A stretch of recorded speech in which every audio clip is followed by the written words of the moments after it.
खबरें अब विस्तार से। देश में इस वक्त सबसे बड़ा संग्राम अगर छिड़ा है तो वो नीट की परीक्षा को लेकर छिड़ा है। 24 लाख छात्रों के भविष्य का सवाल है, इसलिए आक्रोश भी है और सड़क से लेकर सियासत के गलियारों तक कोहराम मचा हुआ है। इसी बीच देश के शिक्षा मंत्री धर्मेंद्र प्रधान का बयान आता है कि कुछ जगहों पर गड़बड़ियां सामने आई। हालांकि 2 दिन पहले ही उन्होंने बयान दिया था कि पेपर लीक की खबर फर्जी है। ऐसे में जब सरकार ही खामियों की बात करने लगे तो मान लीजिए मामला सच में गड़बड़ है। तो अब विश्वसनीयता पर भी सवाल उठेगा कि इसलिए देश में इस वक्त सबसे बड़ा सवाल भी यही है कि नीट फिट है या फेल।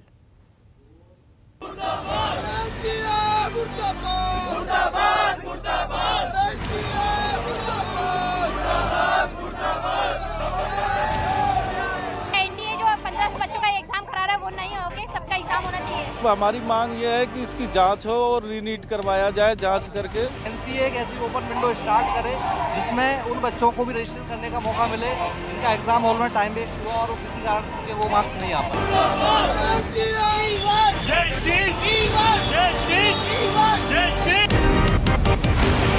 जब पेपर लीक नहीं हुई तो 19 लोगों की गिरफ्तारी पटना में हुई, गुजरात से कुछ लोग उठे, हरियाणा से कुछ लोग उठे, तो ये सब गिरफ्तारी आखिर हो क्यों रही है?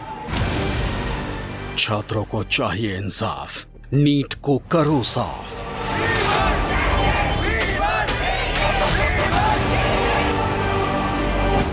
शिक्षा मंत्री के बदलते बयान, कहां है सरकार का ध्यान? नीट में धांधली, छिड़ा संग्राम, 24 लाख छात्रों का है सवाल। सड़क पर छात्र हैं क्योंकि भविष्य का सवाल है।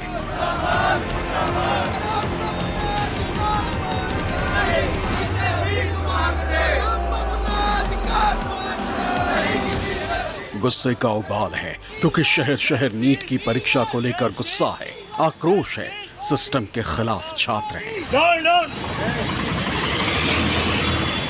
डॉक्टरी की पढ़ाई करने के सपने पर जब सिस्टम की ओर से पानी फेरने का आरोप लगता है, तब ऐसे ही देश का भविष्य अपने हक की लड़ाई के लिए सड़कों पर उतर आता है।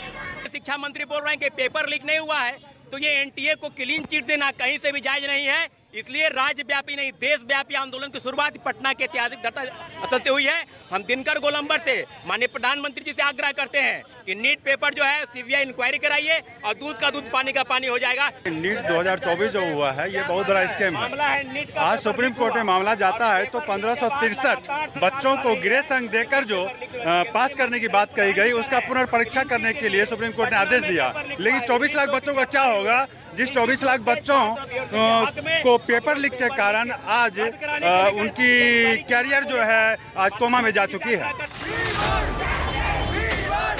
नीट परीक्षा को लेकर पूरे देश में विवाद छिड़ गया है। कोई ऐसा सूबा नहीं जहां के छात्र इस परीक्षा में कथित धांधली को लेकर सड़कों पर ना उतर आए हों। कई राज्यों के उच्च अदालतों में नीट की परीक्षा को लेकर याचिकाएं दाखिल की जा रही हैं। नई सरकार के काम संभालने के कुछ घंटों के भीतर ही नीट का विवाद सरकार के सामने था। जिंदाबाद छात्र एकता, जिंदाबाद जिंदाबाद जिंदाबाद छात्रों के सम्मान में। ये नीट के संबंध में 2 प्रकार की अव्यवस्था की विषय सामने आई है। प्रारंभिक जानकारी ये तो आई थी कुछ छात्रों को कम समय मिलने के कारण उनके वहाँ थोड़ा रोष थी, उनको कुछ वैकल्पिक ग्रेस मार्क की व्यवस्था दिया गया था, जिसको भी इस बीच में सरकार ने नामंजूर करके सुप्रीम कोर्ट के आदेश अनुसार 1563 बच्चों की पुनः परीक्षा की आदेश दे दिया है सुप्रीम कोर्ट की सुझाव पे। सरकार कुछ भी कहे, छात्र किसी भी सूरत में नीट परीक्षा कराने वाली एजेंसी एनटीए पर भरोसा करने के लिए तैयार नहीं, क्योंकि शिक्षा मंत्री के 3 दिन में 2 अलग अलग बयानों ने छात्रों का गुस्सा और ज्यादा बढ़ा दिया है। पेपर लीक की हमारे पास कोई जानकारी नहीं है। मैंने उस रीट पिटीशन को अनुध्यान कराया, कोई भी एक भी जगह पे प्रमाण नहीं है। एक एलिगेशन पेपर लीक हुआ है, कहाँ है प्रमाण हुआ है?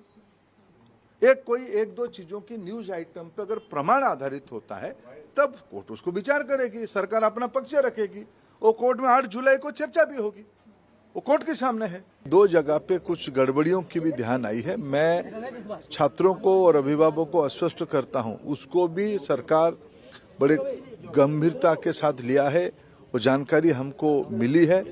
हम वो सारा विषय को एक निर्णायक स्थिति तक ले जाएंगे। उसमें कोई भी बड़े अधिकारी हो, एनटीए की कितने भी बड़े दायित्वधारी हो, अगर वो उनमें गुनहगार पाए जाएंगे उनको भी छोड़ा नहीं जाएगा। और मैं फिर आश्वस्त करता हूं, किसी को, कोई भी गुनहगार को छोड़ा नहीं जाएगा, उनको कठोर से कठोर दंड मिलेगा। मामला सुप्रीम कोर्ट में है। कुछ सवालों के जवाब मिल चुके हैं और कुछ के मिलने बाकी हैं। सबसे बड़ा सवाल ये कि क्या नीट परीक्षा की सीबीआई जांच होगी? क्या एनटीए में व्यवस्थाओं को सुधारा जाएगा? 8 जुलाई की सुनवाई में सुप्रीम कोर्ट क्या फैसला सुनाएगा? क्या कहेंगे, क्योंकि देखिए सुप्रीम कोर्ट में एनटीए ने अपनी अर्जी, अपनी बात रख दी। उनका कहना है कि 1500 से के करीब छात्र हैं, उनका ग्रेस है, उनको दोबारा से किया जाएगा। बस बाकी छात्रों का वही हमारी मांग है कि सिर्फ उन्हीं बच्चों को रीनीट का ऑप्शन क्यों, जिन्होंने कोर्ट में केस किया था। हमारे देश में लाखों ऐसे बच्चे हैं जिनका एग्जाम हॉल में टाइम वेस्ट हुआ था, बट वो कोर्ट में केस नहीं कर पाए थे, उनके पास संसाधन नहीं थे, उनके पास लीगल एडवाइजर नहीं थे। तो जब आप नीट का फिर से ऑप्शन दे रहे हैं तो उन सभी बच्चों को भी देना चाहिए जो कोर्ट में केस नहीं कर पाए और इस बात का क्लेम कर रहे हैं। सर बस यही कहना चाहिए कि जो हमारे साथ नाइंसाफी हो रही है उसका हमें न्याय मिल जाए। इतना हम चाहते हैं कि हमारे जो सपने हमारे माँ बाप ने देखे हैं, हमने देखे हैं, इतनी मेहनत करके उन्होंने हमें पढ़ाया है, तो वो साकार हो। और जो एनटीए जो 1500 बच्चों का एग्जाम करा रहा है वो नहीं हो के सबका एग्जाम होना चाहिए, नहीं तो रिजल्ट वापस से इशू होना चाहिए। अगर रीनीट हो रहा है तो सिर्फ उन 1500 बच्चों का ना हो, क्योंकि हमने भी 1 साल दिया अपना, हमने भी अपना टाइम दिया, हमें भी टाइम पे पेपर नहीं मिला था। बट ये है कि हमारे पास कोई ऐसा इलीगल वो प्रूफ नहीं था कि हम जाके कोर्ट में शिकायत कर सके। तो मतलब इसमें हमारी क्या गलती है? तो हम चाहते हैं कि रीनीट हो तो सभी का हो। नीट परीक्षा में धांधली के आरोपों के बीच सियासी तकरार की किश्त भी लगातार बढ़ती जा रही है। विपक्ष ने इस मौके को सरकार को घेरने का नया हथियार बना लिया। जिन्होंने साल भर मेहनत करके डॉक्टर बनने की ख्वाहिश में एमबीबीएस में एडमिशन के लिए नीट का एग्जाम दिया, और लगातार खबरें आ रही हैं कि इस एग्जाम में बड़े स्तर पे धांधली हुई। जो बच्चे 24 में से 18 घंटे पढ़ते थे कि डॉक्टर बनना है, आज उनका दिल टूटा हुआ है। जगह जगह से खबरें आ रही हैं। आज हमारे बच्चे क्या मांग रहे हैं? छोटी सी बात मांग रहे हैं कि इस एग्जाम को दोबारा करा दो। क्या केंद्र एक छोटी सी बात नहीं मान सकता? क्या आरिफ मोहम्मद खान नीट की परीक्षा वालों के, एनटीएस वालों के या कोचिंग माफियाओं के साथी हो गए हैं, संगी हो गए हैं, या उनके कोई सेल्स एजेंट हो गए हैं जो उसको क्लीन चिट देने की बात कर रहे हैं? देश के बच्चों का भविष्य गर्त में है। आरिफ मोहम्मद खान साहब, आप भी किसी अयोग्य डॉक्टर से इलाज कराना पसंद नहीं करेंगे। देश के बच्चों के भविष्य के मामले में तो राजनीति बंद कीजिए, सत्ता की चाटुकारिता नहीं करनी चाहिए। नीट की परीक्षा में व्यापक रूप से भ्रष्टाचार हुआ है। सरकार अब ये भी मान रही है कि गोधरा से लेकर पटना तक नीट की परीक्षा में गड़बड़ी हुई थी। अब सरकार छात्रों को इंसाफ दिलाने से लेकर एक्शन तक की बात कर रही है, लेकिन विपक्ष लगातार सवाल उठा रहा है कि सरकार बार बार ये क्यों कह रही है कि कोर्ट एक्शन ले रही है। काम सरकार का है। Issue is not the NEET exam. I think the issue is the kind of corruption that is taking place, and we've seen it happen in Uttar Pradesh. The kind of paper leaks that happened in Uttar Pradesh, we're seeing it happening all over the country.